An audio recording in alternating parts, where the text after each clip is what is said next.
So இந்த அரசு பணின்றது தொடர்ந்து வந்து பார்த்தீங்கன்னா இந்த கரூர் விட்டுருங்க, எல்லாருக்கும் அவர் கொடுத்துட்டு வராருங்க. நீங்கள் திமுக ஆட்சியில் எங்கே பார்க்க முடியும்? வாங்குறவன் 30-40 லட்சம் கொடுத்து 50 லட்சம் கொடுத்து வாங்குறவன் தான் அங்கே பயங்கரமான அங்கே பாலிடிக்ஸ் இருக்குன்னு சொல்ல வரேன். ஸோ இவரோட நோக்கம்ன்றது வேறு.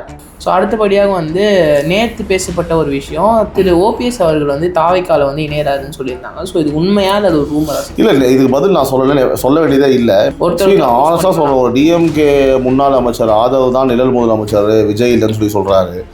அனிதா ராதாகிருஷ்ணன் வந்து சிஎம் தான் சொந்த காசில் வந்து 10 பைசா கூட கொடுத்தது இல்லைன்னு சொல்லி பேசுகிறாரு. காமராஜர், அண்ணா, எம்ஜிஆர், ஜெயலலிதா எல்லாரும் கூடவும் ஒப்பிட்டு வந்து குறைச்சி பேசுகிறாங்க. ஸோ இது வந்து ஒரு பாலிசி விமர்சனமா? இல்லை, இது வந்து ஒரு வைத்தறிச்சல், வன்மம் பிடிச்ச ஒரு விமர்சனம் இவங்க வைக்கிறதுலாம். This video is sponsored by Fast Track, celebrating 25 years of excellence. Download your Fast Track app now. Cresco Cars, leading dealers of Maruti Suzuki. RR Collections, elegance in every thread. Top 4 call drivers, day or night, we drive for you. வணக்கம் and welcome Times of Republics Times of Santhosh Srinivasan. இன்றைக்கி நம்மளோட இணைந்திருக்கும் முக்கிய விருந்தினர் Times of Republic பத்திரிகையின் editor and publisher திரு சிபி நவீன் அவர்கள். Sir வணக்கம். வணக்கம் சந்தோஷ். சார் டேரக்டாக ஷோவில் போகலாம். ஸோ ஃபஸ்ட்டு கொஸ்டின் வந்து பார்த்தீங்கன்னா, திரு விஜய் அவர்களை வந்து எதிர்கட்சிகள் வந்து தாக்கும் விதம் வந்து எப்படி இருக்கும்? எந்த விஷயத்தை வச்சு தாக்குவாங்க? அதாவது அவர் ஒரு சினிமா ஸ்டாரு, சினிமாலேருந்து வந்திருக்காரு அப்படின்ற ஒரு விஷயத்தை வச்சு தாக்குவாங்களா, இல்லை அவங்க கட்சி உள்ள இருக்க குளறுபடிகளை வச்சு அவரை தாக்குவாங்க? ஃபர்ஸ்ட் ஆஃப் ஆல் வந்து இதில் ஒரு டைம் லைன் வந்து இருக்குது. அது புரிஞ்சால் அவங்க ஸ்ட்ராட்டஜி வந்து நம்மளுக்கு முழுசாக புரியும். ஸோ முதல் கட்டம் வந்து பார்த்திங்கன்னா, தேர்தலுக்கு முன்னாடி இருந்த ஆட்சி, அது ஆட்சியே கிடையாதுன்னு வச்சுக்கோங்களேன். அது எப்படி ஆரம்பித்தாங்கன்னா வந்து பார்த்திங்கன்னா, சினிமாக்காரன் முத ரீல் சிஎம்மு, அதுக்கப்புறம் வந்து பார்த்தீங்கன்னா ஆட்சியை வந்து நடத்தவே தெரியாது. உதயநிதி கூட வந்து பார்த்திங்க அப்படின்னா என்னெல்லாம் ஒரு சோபா மாடலு, ஓகேவா, அதாவது பயங்கரமாக கேள்வி பண்ணாங்க. இபிஎஸ் என்ன சொன்னார், ரீல் ஹீரோ சிஎம்மு. ஸோ இது அதே மாதிரி வந்து தமிழிசை வந்து தினமும் ஆட்டம் காணும் அரசுன்னு சொன்னாங்க. ஸோ இது ஒவ்வொருத்தரும் சொன்ன கருத்து. இது எல்லாருக்குமே ஒரே ஸ்கிரிப்ட் தான், சரிங்களா? ஸோ அந்த ஸ்கிரிப்ட் ஏன் இப்போ எது பண்ணேன்னு பார்த்தீங்கன்னா, எண்கள் வந்து பேச ஆரம்பிச்சிருக்கேன். நான் எப்போவுமே சொல்கிறது, ஃபேக்ட்ஸ் தான் எப்போவுமே முக்கியம். ஒரே மாதத்தில் 217 டாஸ்மாக் கடைகள், அதாவது பள்ளி, கோவில்கள், மருத்துவமனை பக்கத்தில் இருக்கிறது எல்லாத்தையுமே மூடியிருக்காங்க. இது சாதாரண விஷயம் இல்லை இல்லையா? ஸோ அதே மாதிரி சந்தோஷ், டிஎம்கே ஆட்சியில் 5 வருஷமாக அம்மாக்கள் போராடின கோரிக்கை இது, புரியுதுங்களா? ஸோ இந்த மணப்பாறையில் பள்ளி பக்கத்து கடையை வந்து மூட சொல்லி பெண்கள் வந்து கடையை வந்து கொளுத்திடுவேன்னு, அதாவது அந்த லெவல் வரைக்கும் போனாங்க, கொளுத்திட லெவல் வரைக்கும் போனாங்க. அப்போது வந்து பார்த்தீங்கன்னா காது கொடுக்கல, சரியா? இங்கே வந்து சிஎம் வந்து யார், நான் காது கொடுக்கணும்னு சொன்னது யார்? போன ஆட்சியில் கடையை கொளுத்திடுவேன்னு சொன்ன லெவலுக்கு போய் கூட வந்து பார்த்தா காது கொடுக்கல. ஆனால் இப்போ வந்து பார்த்தா சிஎம் ரெண்டே நாளில் உத்தரவு போட்டு அடுத்து வந்து பார்த்தா அடுத்த ஒரு 48 ஹவர்ஸில் வந்து அதை க்ளோஸ் பண்ணி கவர்மெண்ட்டே நாங்கள் எங்கெல்லாம் மூடியிருக்கோன்னு ஒரு அறிக்கையும் வந்து வெளியிடுறாங்க. அடுத்து 14 லட்சத்துக்கும் அதிகமான விவசாயிகளுக்கு 2044 கோடி கடன் தள்ளுபடி. ஸோ முதல் ஃபேஸ்லேயே. அடுத்து சிங்கப்பெண் அதிரடிப்படை பதவியேற்ற முதல் நாளே வந்து கையெழுத்து போட்ட ஒரு திட்டம். ஸோ சொன்ன தேதி, இப்போ வந்து பார்த்திங்கன்னா சொன்ன தேதியான மே 27 வந்து பார்த்திங்கன்னா எல்லா மாவட்டத்துலையுமே வந்து லான்ச் பண்ணாங்க. ஃபஸ்ட் டைம் செகண்ட் டைம் தள்ளி போனதுக்கு காரணம் இந்த ப்ரோக்ராம் விஷயமாக தள்ளி போச்சு ஆர்கனைசேஷனில் தவிர்த்து. ஆனால் எல்லா இடத்துலையுமே சொன்ன டேட்டில் எல்லா இடத்துலையுமே லான்ச் பண்ணாங்க. ஸோ இப்போ வந்து அவங்க பிளான் பிக்கு போயிட்டாங்க. ஸோ கட்சிக்குள்ளே யாராவது தப்பு பண்ணால் அதை வந்து தூக்கி பிடிச்சி இதுதான் தாவேக்கா கத்துறது, உங்களுக்கு புரியுதா உங்களுக்கு சொல்கிறது? ஸோ ஆனால் இங்கே தான் வந்து அவங்களுக்கு சிக்கலே ஆரம்பிக்குது. ராணிப்பேட்டையில் ஒரு ஒன்றிய செயலாளர் மாமூல் கேட்டார், உடனே என்ன பண்ணாங்க, கட்சியிலேருந்து நீக்கினாங்க, உங்களுக்கு புரியுதுங்களா? ஸோ மாம்பாக்கத்தில் ஊராட்சி தலைவர், கட்சியோட மாவட்ட இணை செயலாளர் லஞ்ச வீடியோ வந்த உடனே அவரை வந்து பதவி நீக்கம் பண்ணது மட்டும் இல்லாமல் அரெஸ்ட் பண்ணி ஜெயிலுக்கு அனுப்பிச்சிட்டாங்க. இது எப்போ நடந்தது? இந்த மாதிரிலாம் இதுக்கு முன்னாடி நம்ம எங்கே கேள்விப்பட்டோம்? இது எல்லாமே நான் வந்து ஃபேக்ட்ஸு, கைது வரைக்கும் போயிருக்கு நான் சொல்கிறது, ஓகேங்களா? ஸோ இப்போ தாம்பரத்தில் வந்து பார்த்திங்கன்னா கொடி கட்டின காரில் வந்து ஒருத்தரை வந்து அடித்தாங்க. ஸோ அந்த நிர்வாகி வந்து உடனே வந்து பார்த்திங்க அப்படின்னா வெளியே இப்போ வந்து ஒரு நிமிஷம் ஒப்பிட்டு பாருங்கள். அதாவது இப்போ இடி வழக்கு ஓடிட்டு இருந்த செந்தில் பாலாஜி அமைச்சராக உட்கார வச்சுருந்த கட்சி அது, உங்களுக்கு புரியுதுங்களா? அமைச்சர், அதாவது ஜெயிலுக்கு போய் கூட அமைச்சரை இதை வந்து எடுக்கலன்னா எவ்வளோ ஒரு கேடு கட்ட ஒரு அரசாக இருக்கும். நீங்கள் அந்த கம்பேரிசனை பாருங்கன்னு சொல்கிறேன். அது எப்படி இருக்குது, இது எப்படி இருக்குது? ஏன்னா இவங்களே பதவியையும் எடுத்து ஜெயிலுக்கும் அனுப்புகிறாங்க. ஆனால் ஜெயிலுக்குள்ளே உட்காந்துருந்தவனுக்கு அமைச்சர் பதவி எடுக்காமல் பொறுப்பில்லாத அமைச்சர் மானகட்டத்தனமாக ஒரு விஷயத்த சொல்கிறாங்க. இதுதான் வித்தியாசம், இதுதான் மாற்றம்ன்றேன். இதில் வந்து பார்த்திங்கன்னா நக்கல் நையாண்டிலாம் எங்கே இருக்குது? இங்கே சாதாரண ஒன்றிய செயலாளர் கூட தப்பு பண்ணால் வெளியே வந்து பார்த்தீங்கன்னா தலைவர் சொல்லியும் கேட்காம, அதாவது தலைவர் சொல்லியும் கேட்காம அவங்க பண்ணுறாங்க அப்படின்னா உடனே ஆக்ஷனு. ஏன்னா அங்கே சொன்னது விஜய் சார். ஒரு கட்சி இவங்க வந்து இந்த மாதிரி கட்டமைப்பாக வச்சுருந்தாங்கன்னா இன்றைக்கி ஏதாவது வந்து பார்த்திங்கன்னா ஓரளவுக்கு ஒரு மானமரியாதை இருந்திருப்பாங்க. இன்றைக்கி மக்கள் மத்தியில் வந்து ஒரு நம்பிக்கை இழந்து போய் தான் இந்த கட்சி வந்து இருக்குது, புரியுதுங்களா? அது திரும்பலாம் வரதுக்கெல்லாம் வாய்ப்பே இல்லை சந்தோஷ். இதுக்கெல்லாம் காரணம்னா இப்போ நான் சொன்ன டிவிக்கு இந்த ஃபேக்ட்ஸும் டிஎம்கே நடந்த விஷயங்கள் தான் வந்து பார்த்தீங்கன்னா கம்பேர் பண்ணி பார்க்கணும். இதுதான் மாற்றம். ஸோ அடுத்தபடியாக வந்து பார்த்திங்கன்னா முதலமைச்சர் விஜய் அவர்கள் வந்து கரூருக்கு போயிட்டு அங்கே வந்து அந்த வேலை வாய்ப்புகள் பற்றி அந்த வேலை வாய்ப்புகள் கொடுத்தாரு. ஸோ அதை வந்து ரத்து பண்ணியிருக்காங்க. இது வந்து டிஎம்கேக்கு வந்து ஒரு ரிவெஞ்ச் பிளான் மாதிரி இருக்குமா, இல்லை அவங்க பண்ணது நடந்துச்சுன்னு ஒரு சக்சீட் பண்ணிட்டாங்கன்னு சொல்லி அவங்க எப்படி? இந்த விஷயம் வந்து நான் வந்து நேரடியாக சொல்லிடுறேன். ஸோ இந்த விவகாரம் வந்து இப்போ நீதிமன்றத்தில் வந்து இருக்குது. ஸோ கோர்ட்டை பொறுத்த அளவுக்கு வந்து அட் லாஸ்ட் வந்து பார்த்திங்கன்னா அப்படி தான் டெமோக்ரஸி இங்கே இருக்குது. கோர்ட்டு என்ன சொல்லுதோ அதுதான். ரெண்டே ஆப்ஷன் தான், ஒன்று ஹைகோர்ட்டு, இன்னொன்று சுப்ரீம் கோர்ட்டு. மேல்முறைனா சுப்ரீம் கோர்ட் தான். இப்போ சுப்ரீம் கோர்ட்டில் தண்டனை கொடுத்தாங்கன்னா தண்டனை கொடுத்தது தான். அதில் வந்து சில முரண்பாடுகள் நம்மளுக்கு இருக்கலாம். இப்போ திமுகவே வந்து பார்த்திங்க அப்படின்னா ஜாதி பேரை சொல்லிலாம் வந்து ஜட்ஜஸை வந்து பேசியிருக்காங்க. ஆனால் நம்ம வந்து ஒரு பத்திரிக்கையாக இருந்துக்கிட்டு வந்து ஜட்ஜஸை குறை சொல்கிறதோ அதுக்கு நம்ம ஆள் கிடையாது, ஓகேங்களா? அது வந்து அவங்க சொல்கிற விஷயம்னு கேட்டிங்க அப்படின்னா இந்த இப்போ லீகல் ப்ராசஸ், அரசியல் ப்ராசஸ் கிடையாது ஃபஸ்ட்டு. ஸோ அதை அங்கேயே நம்ம விட்டுடலாம். ஆனால் இதை வச்சு ஒரு பொய்க்கதை கட்ட பார்க்குறாங்க. என்னன்னு கேட்டிங்கன்னா டிவிகே அரசால் வேலை கொடுக்க முடியலன்னு அதுக்கு பதிலாக ஓகேவா? ஸோ அது ஒரு விஷயம். அதுக்கு பதிலாக வந்து பார்த்திங்க அப்படின்னா கவர்மெண்ட்டை வச்சு அவங்க யூஸ் பண்ணுறாங்க. ஸோ 126 பேருக்கு வந்து சிஎம் விஜய் கையால் பணி நியமன. அதே மாதிரி வந்து பாருங்கள், நீங்கள் ஒரு விஷயம் புரிஞ்சுக்கணும். அவர் வந்து அவரோட சொந்த நோக்கத்துக்காக செய்கிறவராக இருந்ததுன்னா எப்போ அவர் வந்து நம்ம இந்த மாமல்லபுரத்தில் வந்து கான்ஃபரன்ஸில் கூப்பிட்டு காலில் விழுந்து, மறந்துடக்கூடாது அதெல்லாம், காலில் விழுந்து அவருக்கு பண உதவியும் பண்ணி எஜுகேஷன் நான் பண்ணித்தரேன்னு சொல்லி ஹாஸ்பிட்டல் செலவு எல்லாமே அங்கேயே முடிச்சிருக்கலாமே. உங்களுக்கு புரியுதா உங்களுக்கு? அவர் இன்ஃப்ளூயன்ஸ் பண்ணணும்னு நினச்சிருந்தா அந்த இடத்துலேயே வந்து பார்த்திங்க அப்படின்னா ஒரு காசை கொடுத்து, இன்னும் கொஞ்சம் கூடுதலாக காசை கொடுத்து, ப்ரைவேட் கம்பெனிஸில் வேலை வாய்ப்பு வாங்கி கொடுத்து, உங்களுக்கு என்னங்க மாதம் காசு தான் நாங்கள் பண்ணியிருக்கலாமே. அவர் வந்து அரசாங்கம் வேலைன்னா ஒரு கான்ஃபிடென்ட் பில்ட் ஆகும் அந்த குடும்பத்துக்காக. அந்த குடும்பம் ஒரு உயிரை இழந்து இருக்குது, மற்றவங்க பண்ண சூழ்ச்சி. இது எப்படி பார்க்குறாங்கன்னா போத் வைஸுங்க.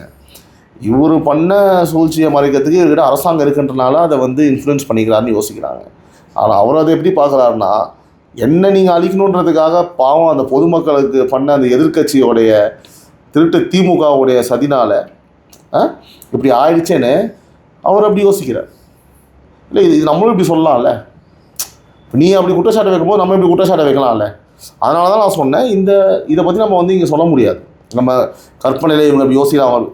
ஜட்ஜ்மெண்ட் கொடுத்துருக்காங்க, நீங்கள் வந்து அதுக்கு பதிலாக அவங்க வேறு ஏதாவது ஒரு உதவிகள் செய்யுங்கன்னு சொல்லி ஜட்ஜ்மெண்ட் கொடுத்துருக்காங்க. அதனால் அதை நம்ம மதித்து தான் ஆகணும். ஸோ அதே மாதிரி வந்து பார்த்தீங்கன்னா நீங்கள் வந்து இந்த சம்பவம் கூட கிடையாதுங்க. ரீசன்ட் டேஸில் அவர் எவ்வளோ பேருக்கு அரசு வேலைகள், இந்த கரூர் சம்பவத்தை விட்டுருங்க, அது இல்லாமல் 126 பேருக்கு ரீசெண்டாக வந்து விஜய் கையால் வந்து பார்த்தீங்கன்னா பணி நியமனம், நம்ம சிஎம் கையால் பணி நியமன ஆணையம் கொடுத்துருக்காங்க.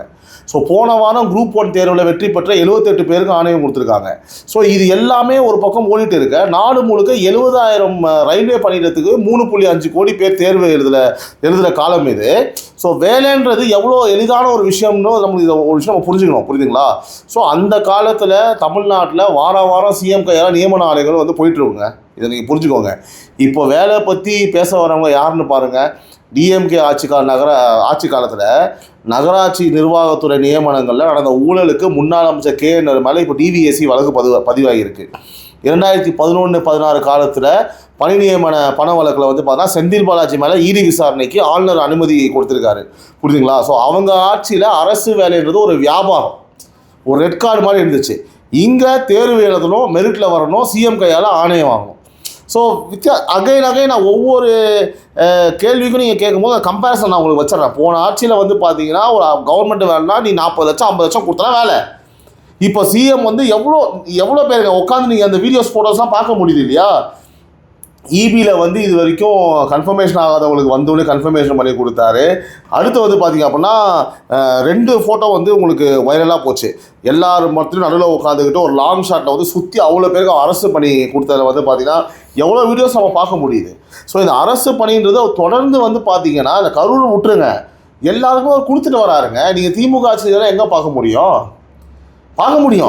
வாங்குறவன் 30-40 லட்சம் கொடுத்து 50 லட்சம் கொடுத்து வாங்குறவன் தான் அங்கே பயங்கரமான அங்கே பாலிடிக்ஸ் இருக்குதுன்னு சொல்ல வரேன். ஸோ இவரோட நோக்கம்ன்றது வேறு, நல்லா புரிஞ்சுக்கோங்க. இவரோட நோக்கம்ன்றது ஃபுல்லாக பாசிட்டிவாக மக்களுக்காக நல்லது செய்யணும் அப்படின்றது தான். இன்னும் நிறைய கம்பெனிஸ் இங்கே வரப்போகுது, அதில் வந்து நிறைய இளைஞர்களுக்கு வேலைவாய்ப்பு நிச்சயம் இருக்க போகுது, நீங்கள் பார்க்க தான் போகிறீங்க. சார் அடுத்தபடியாக வந்து இப்போது மீடியாவில் வந்து ஒரு பெரிய பேசும் பொருளாக இருக்க ஒரு விஷயம் சார், திரு தனுஷ் அவர்கள் வந்து அரசியலுக்கு வராரு, விஜய் எதிர்த்து வராரு அப்படின்னு சொல்லி நிறையா சொல்கிறாங்க. ஸோ அதை பற்றி உங்களுக்கு கருத்து என்ன சார்? அவர் வந்தால் நீடிப்பாரா, தாக்கு பிடிப்பாரா? இல்லை நான் ஆனஸ்ட்டாக சொல்லிடுறேன் சந்தோஷ். அவர் இப்போ ஃபஸ்ட்டு வந்து அந்த வேல்ஸில் வந்து ஒரு ப்ரோக்ராம் ஒன்று பண்ணியிருக்காரு. அடுத்த ஒரு பிறந்தநாளுக்கு வந்து பார்த்திங்க அப்படின்னா அவங்க வந்து பார்த்துருக்காங்க அங்கே பாகிஸ்தானில் இருக்கிற ரசிகர்கள். அந்த வேல்ஸில் ப்ரோக்ராம் வந்து எனக்கு தெரிஞ்சு சோஷியல் மீடியாவில் அவங்க என்ன தான் பெய்டு பிஆர் பண்ணாலும் கூட ரொம்ப நெகட்டிவாக போயிடுச்சு அந்த விஷயம். அங்கே நடந்த நிகழ்வுகள், அந்த காலில் விழும்போது அவர் சும்மா தடுக்கிற மாதிரி தடுக்கிறதும், இவங்க விழுற மாதிரி விழுறதும், அது சுத்தமாக வந்து நிறைய பேருக்கு மூஞ்சி சுளிக்க வச்ச ஒரு விஷயமாக பார்க்க முடிகிறது. அதே மாதிரி இவர் வந்து பார்த்திங்கன்னா சம்மதமே இல்லாமல் அப்படியே நம்ம சிஎம் விஜய் சாரை காப்பி பண்ண மாதிரி சில விஷயங்களை வந்து பேசினது, சம்மதமே இல்லாமல் திரும்பி பார்த்து அவன் பையனை பார்த்து ஐம் யுவர் பேடு அப்படி. நான் என்ன கேட்குறேன் அப்படின்னா வந்து எதுக்கு இதெல்லாம் பேசுகிறீங்க சம்மதமே இல்லாமல்? அதுவும் அந்த நம்ம ரஜினி சார் மாதிரியே வந்து பார்த்திங்கன்னா அந்த வாய் அப்படியே ஒரு மாதிரி கோணையாக வச்சுக்கிட்டு நல்லா இல்லை. அது கமெண்ட்ஸ்லாம் கூட அப்படின்னா அந்த வாய் ஏன் உங்களுக்கு ஒரு பக்கமாக போதுன்னா கூட கேட்டிருந்தாங்க நிறைய பேர்.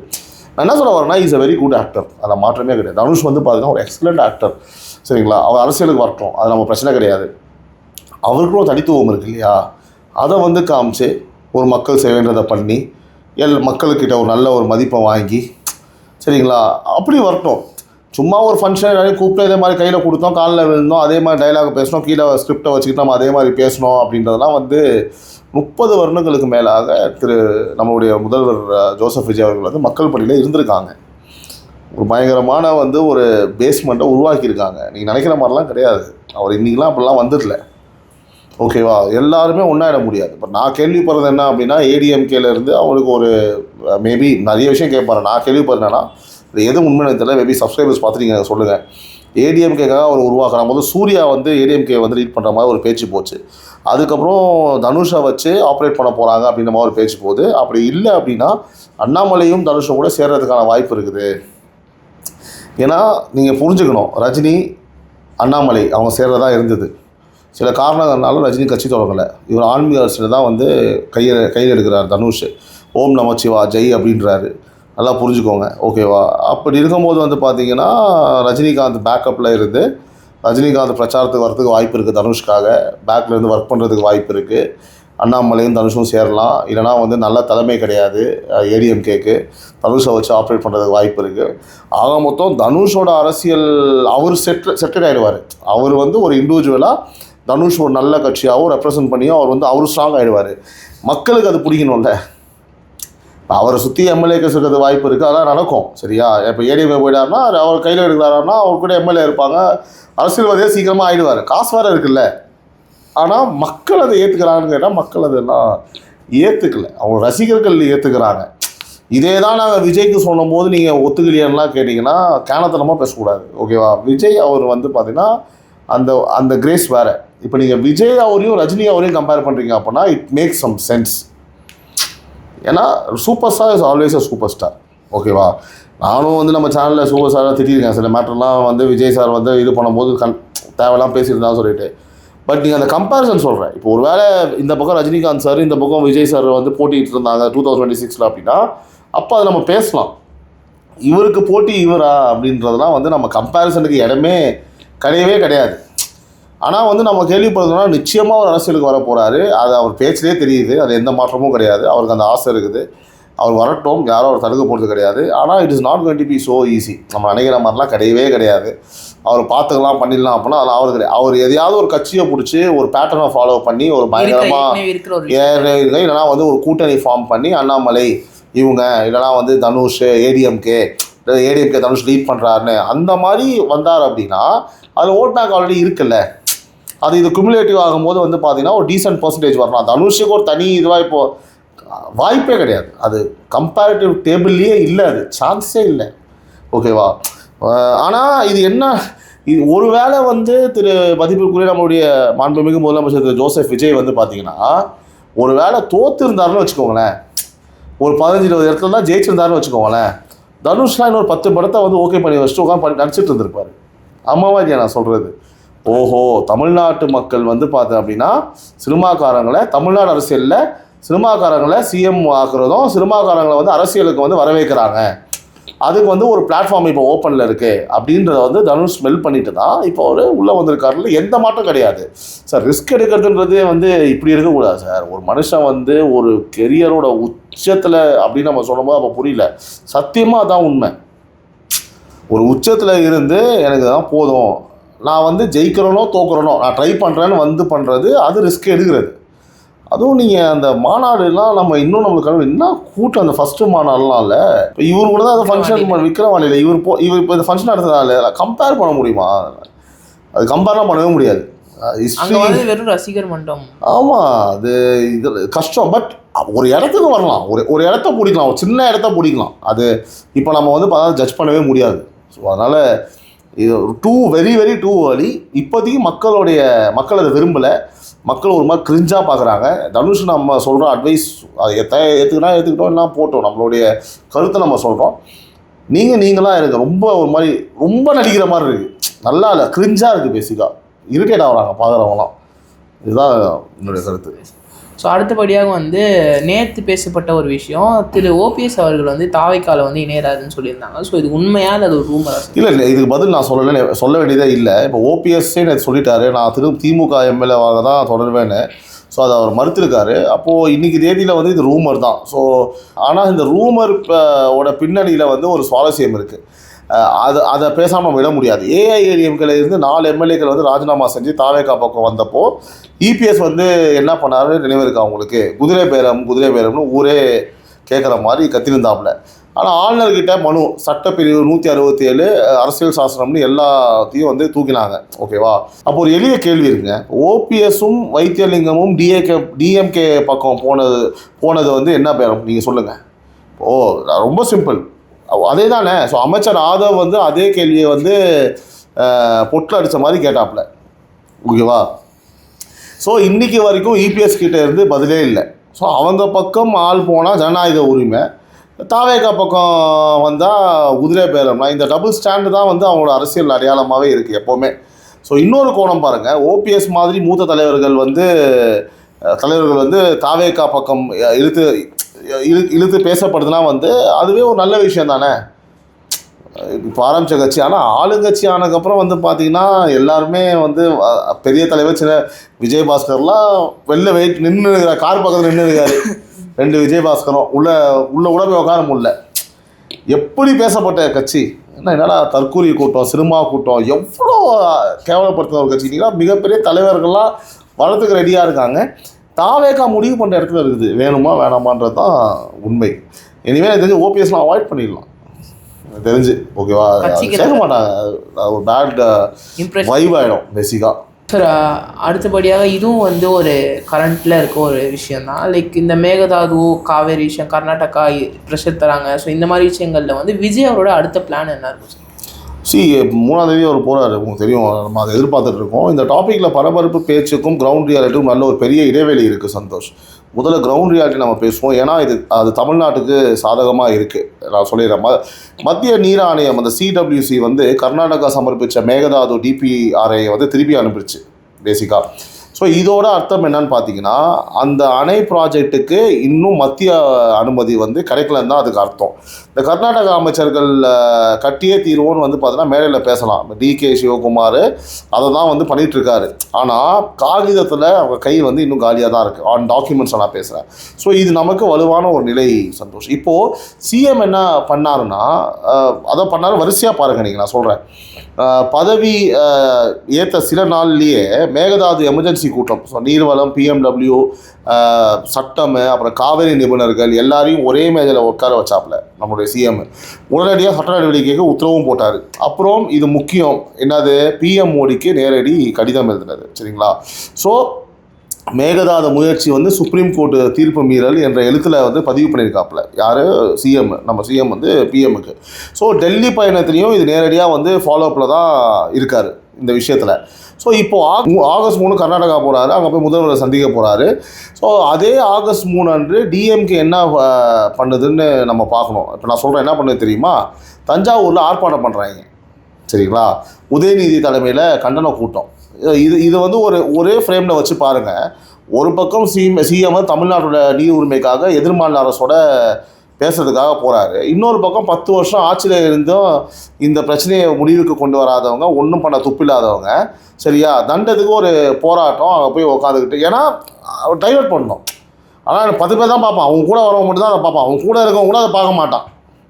உண்மை, நீ பண்ண போகிற போராட்டத்துக்கு இவ்வளோ போய் ஒரு 3 நடக்கும்போது அதான் சொல்கிறாங்க இல்லையா, என்னது அந்த ஆடியன்ஸை வந்து கிராப் பண்ணுறது, டைவெர்ட் பண்ணுறது. ஏன்னா விஜய் வீட்டிலேருந்து, நம்ம சிஎம் வீட்டிலேருந்து கிளம்புறதுலேருந்து அங்கே போய் சிஎம் உட்கார வரைக்கும் எல்லா சேனல்லையும் அதான் ஓட போகுது. அட்டென்ஷன் கிராபிங் பண்ணுறது. ஆனால் எதுவுமே நடக்காது, ஒன்றுமே நடக்காது. கலைஞர் டிவியில் கூட எவனும் பார்க்க மாட்டான். நீயே உன் குடும்பத்தை சேர்ந்தவங்க, உங்கள் கட்சிக்காரன் மட்டும் தான் பார்க்கணும் நீ பண்ணுற ஆர்ப்பாட்டத்தை. முதல்ல அந்த ஆர்ப்பாட்டம் எதுக்கு நீ பண்ணுற தேவையில்லாமல்? இன்னும் 10 வருஷமா நீ 5 வருஷமா நீ ஆட்சியில் இருக்கும்போது ஒன்றுத்தையும் கழட்டாமல் சும்மா தண்டத்துக்கு இப்போ பண்ணுறது என்ன போகுது? மக்கள் எதையுமே இப்போ சில இடத்துலலாம் வருது, 2021 25 வரைக்கும் டாஸ்மாக மூட சொல்லி யாரும் பிரச்சாரம் பண்ணல. திருப்பி இப்போ ஆட்சி மாறினதுக்கு அப்புறம் வந்து ஒன்று திருப்பி ஆரம்பிச்சிட்டிங்க பிரச்சாரம் டாஸ்மாக. ஆனால் கொஞ்சம் லேட்டாக ஆரம்பிப்பாங்க. ஏன்னா போன ஆட்சிலேயே நம்ம கலாச்சாரம் இல்லையா? இப்போ பாரு, அவன் ஆட்சி விட்டு போவனே வந்து பார்த்தீங்கன்னா போர்டை பிடிச்சி நிற்பான். ஆட்சிக்கு வந்தவுடனே இதை 3 சொல்லிட்டு எவ்வளோ போராட்டம் போனால் ஒன்றும் பண்ணாதான். கொளுத்த போனது கூட ஒரு ஊரில் வந்து அந்த டாஸ்மார்க் மூடில் இவங்க இது வந்து மக்கள் தெளிவாயிட்டாங்க. நீங்கள் மக்களை ஏமாற்றவே இதுக்கப்புறம் முடியவே முடியாது. அவங்க என்ன தான் ஆர்ப்பாட்டம் பண்ணாலும் அந்த மக்களை ஏற்றுக்கிற மனப்பான்மையில் இல்லை. அந்த காங்கிரஸ் ஜனதா பார்ட்டியில் வந்து ஃபேர் நீட்டு தான் பிரச்சனை. அதை பேன் நீட்டாக மாற்றி திரும்பவும் வந்து ஷார்ட்டில் வந்து எனக்கு சில ஜூலி ஆளுங்களை கூட்டின்னு வந்துட்டு மார்க்கெட்டில் இருந்து அந்த மாதிரி தான் சொல்கிறேன் நான். அது மக்கள் வந்து ரொம்ப தெளிவாக இருக்காங்க, ஏமாற்ற முடியாது. சார், அடுத்தபடியாக இது எப்படின்னா திரு ஆதவர்ஜுன அமைச்சர் அவர்கள் வந்து என்ன பண்ணுறாரு, உதயநிதியை வந்து விமர்சனம் பண்ணுற மாதிரி இருக்கட்டும், அந்த மாதிரி சில விஷயங்கள் இருக்குது. அதே மாதிரி டிஎம்கே சைட்லேருந்தும் எல்லா எம்எல்ஏக்களும் வந்து தாவேக்காவை வந்து விமர்சனம் பண்ணிட்டு இருக்காங்க. நான் இப்போ ஆரோக்கியமாக ஒரு அரசியல் பண்ணுறதுக்கு என்ன சார் பண்ணணும் இந்த மாதிரி விமர்சனங்கள் இல்லாமல்? நான் ஆனஸ்டாக சொல்கிறேன், ஒரு டிஎம்கே முன்னாள் அமைச்சர் ஆதவ் தான் நிழல் முதலமைச்சர், விஜய் இல்லைன்னு சொல்கிறாரு. அனிதா ராதாகிருஷ்ணன் வந்து சிஎம் தான் சொந்த காசில் வந்து 10 பைசா கூட கொடுத்தது இல்லைன்னு சொல்லி பேசுகிறாரு. காமராஜர், அண்ணா, எம்ஜிஆர், ஜெயலலிதா எல்லாரும் கூடவும் ஒப்பிட்டு வந்து குறைச்சி பேசுகிறாங்க. ஸோ இது வந்து ஒரு பாலிசி விமர்சனமா? இல்லை, இது வந்து ஒரு வைத்தறிச்சல், வன்மம் பிடிச்ச ஒரு விமர்சனம் இவங்க வைக்கிறதுலாம்.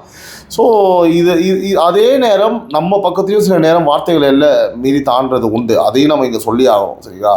அப்போ ஆரோக்கியமான அரசியல்னா என்ன? ஒரே வரியில் சொல்கிறேன், டேட்டா வச்சு கேளுங்க, டேட்டா வச்சு பேசுங்க, ஆன் ஃபேக்ட்ஸாக பேசுங்க. இந்த வாரமே 2 நல்ல உதாரணம் நடந்திருக்கு. நான் சொல்கிறேன், ஒன்று வந்து இப்போ உதயநிதி வந்து 152 உயர் சிறப்பு மருத்துவ இடங்கள் டிவிகே அரசோட அலட்சியத்தால் அகில இந்திய கோட்டாவுக்கு போச்சுன்னு குற்றம் சொன்னார்.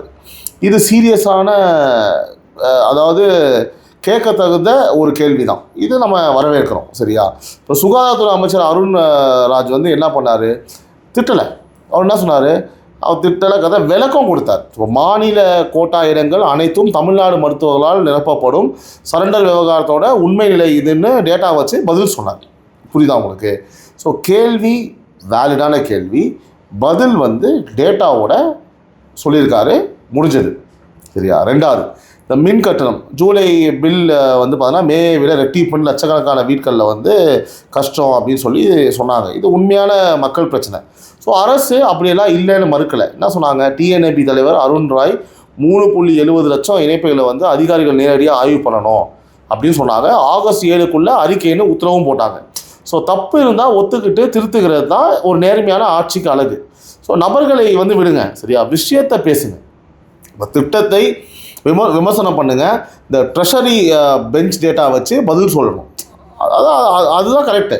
ஸோ இதுதான் தாவேக்காவுக்கும் சொல்கிறேன், நான் வந்து திமுகவும் சொல்கிறேன். உங்களுக்கு புரியுதா? உங்களுக்கு ஒரு கேள்வி, ஆரோக்கியமான கேள்விகளை முன்வைங்க, டேட்டாவோட அரசு பதில் சொல்லுங்கள், மக்கள் அப்போ தான் வந்து ரைட் ஓகேன்னு பார்ப்பாங்க. இது வரைக்கும் சொன்னதுக்கெல்லாம் லெஃப்ட் ஹேண்டில் டீல் பண்ணிகிட்ருக்காங்க டிவிக்கு ஆன் ரெக்கார்டு. சில இடங்களில் தப்புனா தப்புன்னு ஒத்துக்கிறாங்க. இந்த தப்பு இனிமேல் நடக்காமல் பார்த்துக்கணும். எல்லாத்தையும் ஒத்துன்னு போனால் மக்கள் எல்லாத்தையும் ஏற்றுக்க மாட்டாங்க. சும்மா தப்புன்ட்டு ஆமாம் தப்புனாலே அப்படின்னு கேட்க ஆரம்பிச்சிடுவாங்க. அதையும் நம்ம பார்த்துக்கணும். இதுதான் ஆரோக்கியமான அரசியலுக்கு அழகு. சார், இறுதியாக வந்து ஒரு கேள்வி. நேற்று வந்து திரு முதலமைச்சர் விஜய் அவர்கள் வந்து மெட்ரோவில் பயணம் செஞ்சார். ஸோ வந்து அவர் வந்து ஒரு காரணத்துக்காக செஞ்சார். ஆனால் எதிர்கட்சிகள் எல்லாமே என்ன சொல்கிறாங்க, இது வந்து ரீல்ஸ்க்காக பண்ண ஒரு கண்டென்ட்டு, இது எல்லாத்தையும் ரீல்ஸ்க்காக தான் பண்ணார், அட்டென்ஷன் கிராப் பண்ணுறதுக்கு பண்ணார் அப்படின்னு சொல்கிறாங்க. ஸோ அதை பற்றின உங்கள் கருத்து என்ன சார்? ரீல்ஸ் ஆட்சி இது அவங்க கைவசம் இருக்கிற ஒரு கடைசி ஒரு வசனம் சந்தோஷ். இபிஎஸும் அதே வார்த்தை, டிஎம்கேயும் அதே வார்த்தை, ராஜீவ்காந்தி எம்பியும் அதே வார்த்தை. ஸ்கிரிப்ட் எழுதுறவங்களாம் ஒரே ஆளாக இருப்பான் போல இருக்குது. பேசிக்காக ஒரே பேமெண்ட்டு 3 பேருக்கு செலவு சொல்லுவான்னு நினைக்கிறேன். அதாவது ஒரு எளிய கணக்கு போடலாம். ரீல்ஸ் எடுக்கணும்னா வந்து பார்த்தீங்க அப்படின்னா நம்மளுடைய முதல்வர் வந்து இவ்வளோ தூரம் பயணம் பண்ணி வந்து மேலே ஏறி இவ்வளோ கஷ்டப்பட பண்ண அவசியம் கிடையாது. அது வந்து இன்னும் அவர் பேஜில் போட்டு அவர் எடுத்து பண்ணல, எல்லாம் மற்ற எல்லா பேஜ் அவர் வந்து சும்மா தலைமைச் செயலகத்தில் ஒரு மீட்டிங் நான் வைக்கிறேன், ஒரு ரவுண்ட்ஸ் போகிறேன்னு சொல்லிட்டு மேலேருந்து கீழே இறங்கி வர ஒரு ஷாட்டு, அந்த பக்கம் அப்படி போகிற ஒரு ஷாட்டு, ஸ்லோவாக திரும்பி பார்க்குற ஒரு ஷாட்டு, ஸ்டைலாக அப்படி கையில் எழுதி காமிக்கிற ஷாட்டு, தலைமைச் செயலகத்தை சுற்றியே 4 வாட்டி வந்தார்னாலே அவர் ஸ்டண்ட் பண்ணுறதுக்கு அதுவே போதும். அவருக்கு மெட்ரோ வரைக்கும் வரணும்னு அவசியம் கிடையாது. திரும்ப வந்து என்னென்னா அவங்களுக்கு என்னன்னா நம்மளாம் எவ்வளோ கல ஆய்வு போனோமே, எவ்வளோ அதை பார்க்கலையே, டேய் இன்னும் பார்க்க மாட்டானுங்களா, நீ வேற அவங்க வேற. ஏன்னா கரிஷ்மேட்டிக் லீடர்னு சொல்லுவாங்க, அதுதான் பாயிண்ட். அது அம்மா புரட்சி தலைவி அம்மா அவர்களுக்கு இருந்தது, எம்ஜிஆர் அவர்களுக்கு இருந்தது, கலைஞர் கருணாநிதி கூட அது இருந்தது. ஓரளவு இல்லை, ஏன்னா மிகப்பெரிய மூத்தலைவர். என்னதான் ட்ரெயினில் டிக்கெட் எடுக்காமல் இங்கே வந்திருந்தாலும் கூட ஒரு கரிஷ்மேட்டிக் லீடர், அந்த தலைவர்னால் அந்த பார்க்கும் போதே நமக்கு ஐயருக்கு கும்பிடணும், அந்த மரியாதை வரும், அந்த ஒரு கரிஷ்மேட்டிக் இருக்கும் பார்க்கும்போது. அது உண்மையாக விஜய்கிட்ட இருக்குல்ல, எடப்பாடிக்கிட்ட இருக்கா? இல்லை. ஸ்டாலின் இல்லை, புரியுதா? உண்மையாகவே இல்லை. ஸ்டாலின் மக்கள் ஏற்றுக்கல, உங்களை வந்து பிடிக்கல, உங்களை வந்து பார்த்தீங்கன்னா ஒரு டாக்ஸிக்காக பார்க்குறான், உங்களை ஒரு கிருமி மாதிரி பார்க்குறான். மக்கள் பார்க்குறாங்க, நான் பார்க்கல. அதனால தான் குளத்தூர்லேயே நீங்கள் தோத்தீங்க, உங்கள் அமைச்சர்கள் எல்லாம் தோத்தாங்க. எடப்பாடி செல்ஃபே எடுக்காத காரணம் என்னென்னா, ஒன்றுமே வேலைக்காக காரணம்னா நீங்கள் பீப்புள் லீடர் கிடையாது. அப்போ மக்களுக்கு பிடிச்சிருக்குங்க விஜய் அவர்களை, அவங்க குடும்பத்தில் ஒருத்தராக பார்க்குறாங்க. ரெண்டாவது அவர் ஒரு ஆக்டரு, 30 வருஷமாக எல்லா வேடத்துலேயும் எல்லா அம்மா சென்டிமெண்ட், அப்பா சென்டிமெண்ட்டு, தம்பி தங்கச்சி அக்கா எல்லாத்தையும் பார்த்து கொண்டாடி இருக்காங்க. அவர் வெளியில் வந்து அந்த கோர்ட்டில் சும்மா வந்து நின்று பார்க்குறாரு. அவர் என்ன பண்ணார்? நின்று பார்க்குறாரு. அது மாசாக இருக்குது, பார்க்குறதுக்கு பிடிச்சிருக்கு. ஆட் ஆன் அட்வான்டேஜ் என்னன்னு கேட்டிங்க அப்படின்னா, அவர் சிஎம். ஃபஸ்ட்டு ஒரு தளபதி விஜய் ப்ளஸ் ஒரு சிஎம், அப்படி தான் பார்க்குறான் மனுஷன். சிஎம் இப்படி பண்ணுறாரு பார்க்கல, நம்ம தளபதி சிஎம் இப்படி பண்ணுறாரு பாருன்னு தான் பார்க்குறான். வித்தியாசம் இருக்குது இதில், நல்லா புரிஞ்சுக்கோங்க. அதை முதல்ல இந்த மடப்பசங்களும் புரியணும், அதாவது விமர்சிக்கிறவங்களும் புரியணும். அவர் வந்து ஒரு கரிஷ்மேட்டிக் ஆக்டரு, எல்லாருக்கும் பிடிக்கும், அவர் ஆல்ரெடி அவரை பிடிக்கும். அப்போ சிஎம்ன்ற போது நம்ம தளபதி பாடுறா, சிஎம்ல கெத்தாக அப்படி பார்க்குறான், அவன் ரசிக்கிறான். இன்னும் நம்ம ஃபேக்ட்ஸ் பேசணும். இது வந்து அவர் இந்த மாதிரி சொல்கிறது ரீல்ஸ் பண்ணுறதுக்கு நம்ம கொடுக்குற பதில். நான் என்ன சொல்கிறேன் அப்படின்னா, நேற்று நடந்தது என்னன்னு இருக்குது. முழு 2ஆம் கட்ட மெட்ரோ பணிகள் ஃபீல்ட் லெவலில் ஆய்வுங்க. 101 அடி உயரத்தில் கத்திப்பாரா மேம்பாலம் சிட்டியோட டாப் பாயிண்ட்டு ஏறி நின்று பணிகளை பார்வையிட்டார். ஸோ அரசு நேரு தோட்டம் அப்புறம் நந்தனம் வரை பொதுமக்களோட சக பயணியாக வந்து பார்த்திங்க அப்படின்னா ட்ராவல் பண்ணி அவங்க எல்லாத்தையுமே வந்து கேட்டு தெரிஞ்சுக்கிட்டார். இதே மாதிரி தான் நீயும் ட்ராவல் பண்ணும்போது செவுட்டு மேலே அடிச்சு ஒருத்தர் அமுச்சு வச்ச நீ ஸ்டாலின் பண்ணாப்லையா இல்லையா? நீ ஒரு டாப்பில் ஏற முடியுமா? நக்கலாக கேட்கல, கஷ்டங்க. நம்ம அந்த வயசுக்கு உயிரோடு கூட தெரில. ஒரு ஆக்டிவான ஒரு சிஎம் இருக்கார் நம்மளுக்கு. அப்படி தும்சம் பண்ணுறாரு, மேலே போகிறாரு, இறங்குறாரு, வராரு, பார்க்குறாரு, ட்ரெயினில் ட்ராவல் பண்ணுறாரு, என்ஜாய் பண்ணுறாரு. ஏங்க அந்த அம்மாலாம் வந்து பார்த்தா அந்த கோட் அப்படியே பிடிச்சி சாச்சிக்கிறாங்க, அவரை பிடிச்சி கொஞ்சுறாங்க. உன் பக்கத்துனாலே செவுள் மேலே வச்சு அமுச்சு விட்றிய, நியாயப்படி அவன் தான் வச்சு அமுச்சு விட்ற, போய் நிற்காது அப்படின்னு சொல்லிட்டு உன்னை எதுவும் பண்ண முடியாது. நியாயப்படி பொதுமக்களாக ஒன்று அடிச்சு அனுப்பணும். எது நீ மெட்ரோக்கெலாம் வந்து நீ போ குளத்துல போய் வலை சாப்பிட்டு போ இன்னும் அமுச்சு விட்ருக்கணும். நீ பொதுமக்களை அடித்து அனுப்புகிற. அப்புறம் இப்போ வந்துட்டு வந்து பார்த்தோன்னா எனக்கு குத்துதே குடையுதே அவர் ரீல்ஸ் போடுறாரு அப்படின்னா நீங்கள் மக்களாக ஒன்றிணைந்து மக்கள் பிடிக்கிற மாதிரி ஒரு லீடராக இருந்தீங்க அப்போலாம் மக்கள் உங்களை கொண்டாடி இருப்பான். மக்கள் உன்னை வந்து பார்த்தாலே ஐயா இவனா அப்படின்ற மாதிரி நீ நடந்துக்கிட்டா அப்படின்னா நம்ம சொல்லிலும் செயலிலும் தான் நம்மளுக்கு வந்து யார் என்னன்றதை வந்து மக்கள் ஐடென்டிஃபை பண்ணி குவான்டிஃபை பண்ணி வச்சுருப்பாங்க. அதனால தான் அவர் எது பண்ணாலும் அவர் நேற்றுலாம் வந்து பார்த்திங்கன்னா சும்மா அவர் அப்படியே போயிட்டு வரலைங்க. அவர் இப்போ நான் சொன்னதெல்லாம் வந்து ட்ராவல் பண்ணியிருக்காரு. நீங்கள் புரிஞ்சுக்கணும். ஸோ இது எல்லாமே வந்து பார்த்தீங்க அப்படின்னா மக்கள் வந்து ஒவ்வொரு சீனும் ஒவ்வொரு ஃப்ரேமும் அவனே வைரல் ஆக்குறான். இவர் வைரல் ஆக்கலை. எங்கே பார்த்தாலும் இன்ஸ்டாகிராம் வந்து அதுதான் இருக்குது. ஏங்க சேனல் மோத கூட நியூஸ் சேனல் மோத கூட எல்லா சேனலும் அதை தாங்க போடுறாங்க. கட் பண்ணி சினிமா பாட்டெலாம் வச்சு போடுறாங்க. ஸோ அவங்களுக்கு வந்து பார்த்தா எனக்கு தெரிஞ்சு 200% வந்து இது அரசியல் கால் புணர்ச்சி ஒரு வைத்தறிச்சல் தான் சந்தோஷ். இதில் வந்து மாற்றுக்கிறதே கிடையாது. அவனால் வந்து இது ஏற்றுக்க முடியல. கண்டிப்பாக அப்படி இருக்கும். அதில் மாற்றுறது அது எனக்கும் புரியுது. வெறியாகவும் வெறுப்பாகும். சும்மா டைட்டில் கடை வேறு இப்படி போட்டு போயிட்டாங்க அவங்க படத்தில். ஆமாம், இது வெறுப்பாகும். இப்போ நேற்றுலாம் செம மாசு. நேற்றுலாம் வந்து சோஷியல் மீடியாவில் வந்து ஃபுல்லாக ட்ரெண்ட் பண்ணி விட்டாங்க.